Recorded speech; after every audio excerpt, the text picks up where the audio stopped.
Evolusi teori organisasi.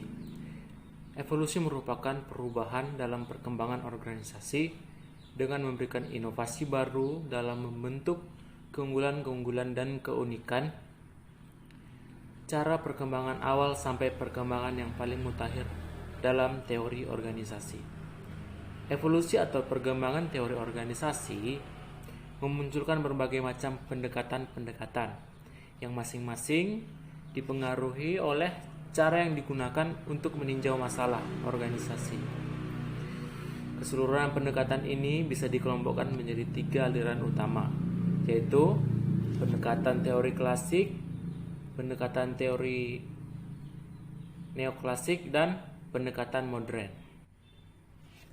Yang pertama, pendekatan klasik. Teori organisasi klasik memiliki konsep-konsep tentang organisasi berkembang mulai tahun 1800-an. Sekarang dikenal sebagai teori klasik atau classical theory, atau disebut juga teori tradisional. Teori klasik telah ada ribuan tahun yang lalu yang digunakan oleh orang-orang dulu. Contohnya seperti di Roma, sebuah gereja Katolik telah mempergunakan teori klasik hampir 2000 tahun lamanya. Organisasi secara umum digambarkan oleh teoritis klasik yang sangat tersentralisasi dan tugas-tugasnya terspesialisasi, memiliki khusus dalam menjalankan tugas masing-masing. Teori klasik memberikan petunjuk mekanistik, struktural yang kaku, bukan kreativitas. Dan teori klasik berkembang dalam 3 aliran. Yang pertama, birokrasi, teori administrasi, dan manajemen. Ketiga aliran ini dibangun atas dasar anggapan yang sama. Ketiganya juga mempunyai efek yang sama dalam praktek keseharian. Dan semuanya dikembangkan sekitar tahun 1990 sampai 1950-an oleh kelompok-kelompok penulis yang bekerja secara terpisah dan tidak saling berhubungan. Teori birokrasi. Teori ini dikemukakan oleh Max Weber dalam bukunya The Protestant Ethic and Spirit of Capitalism. Kata birokrasi mula-mula berasal dari kata legal rasional. Organisasi disebut rasional dalam hal penetapan tujuan dan perencanaan organisasi untuk mencapai tujuan tersebut. Weber mengemukakan karakteristik dari birokrasi sebagai berikut. 1. Pembagian kerja yang jelas. Yang kedua, hierarki wewenang yang dirumuskan secara baik. Ketiga, program rasional dalam pencapaian tujuan organisasi. Keempat, sistem prosedur bagi penanganan situasi kerja. Yang kelima, sistem aturan yang mencakup hak-hak dan kewajiban oposisi para pemegang jabatan. Yang keenam, hubungan-hubungan antar pribadi yang bersifat impersonal. Jadi, birokrasi adalah sebuah model organisasi yang normatif, yaitu yang menekankan struktur dalam organisasi.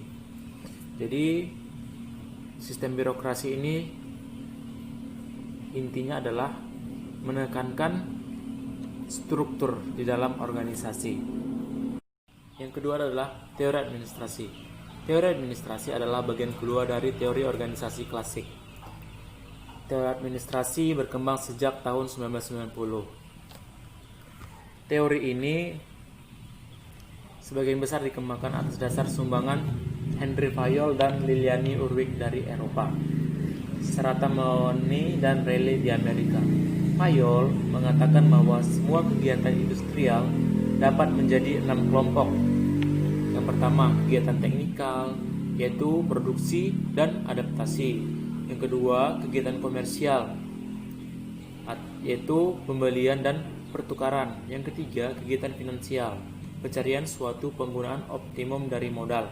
Yang keempat, kegiatan keamanan, perlindungan terhadap kekayaan dan personalia organisasi. Yang kelima, kegiatan akuntansi, yaitu penentuan persediaan biaya penyusunan neraca dan laporan laba rugi. Yang keenam, yang terakhir, kegiatan manajerial, perencanaan pengorganisasian pemberi, pemerintah, dan pengawasan. Yang ketiga adalah manajemen. Bagian ketiga dari teori klasik. Manajemen ilmiah dikembangkan mulai sekitar tahun 1990 oleh Frederick Winslow Taylor. Telah dipergunakan cukup luas. Teori manajemen ilmiah masih banyak dijumpai dalam praktek-praktek manajemen modern. Manajemen ilmiah merupakan penerapan metode ilmiah pada studi, analisa, dan pemecahan masalah organisasi. Bagi kita yang penting adalah memandang manajemen ilmiah sebagai teknik yang manajerial yang sangat berharga. Berikut 4 kaidah dasar manajemen yang harus dilaksanakan dalam organisasi perusahaan. Yang pertama, menggantikan metode-metode kerja dalam praktek dengan berbagai metode yang dikembangkan atas dasar ilmu pengetahuan. Dan yang kedua, mengadakan seleksi, latihan-latihan, dan pengembangan para karyawan secara ilmiah. Yang ketiga, pengembangan ilmu tentang kerja, seleksi, latihan, dan pengembangan secara ilmiah harus diintegrasikan. Yang keempat, untuk mencapai manfaat manajemen ilmiah, perlu dikembangkan semangat dan mental para karyawan melalui pendekatan antara karyawan dan manajer sebagai sarana atau upaya untuk menimbulkan suasana kerjasama yang baik antara manajer dan karyawan.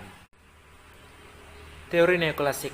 Teori ini diawali oleh Elton Mayo tahun 1927 yang membentuk aliran antar manusia atau Human Relations School, memandang organisasi sebagai sesuatu yang terdiri dari tugas-tugas dari sisi manusia dibanding sisi mesin. Pada masa ini dilakukan percobaan yang menyangkut rancangan ulang pekerjaan. Disimpulkan bahwa norma sosial kelompok merupakan kunci penentu perilaku kerja seseorang. Kemudian Hawthorne memersatukan pandangan Taylor dan Fayol dan Weber dengan kesimpulan bahwa organisasi merupakan sistem kerjasama, artinya memiliki hubungan timbal balik dalam mencapai tujuan. Organisasi terdiri dari tugas-tugas dan manusia yang harus dipertahankan pada suatu keseimbangan. Teori modern.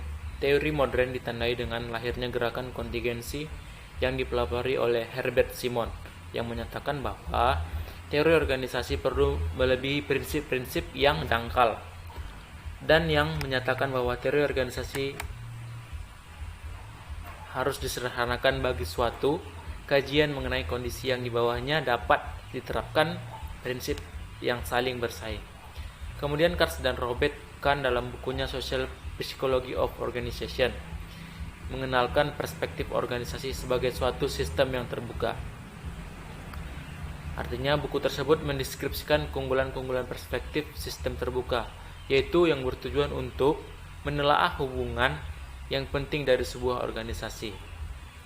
Pada tahun sekian penjelasan video dari saya tentang evolusi teori organisasi. Apabila ada kata yang salah, mohon dimaklumi. Terima kasih.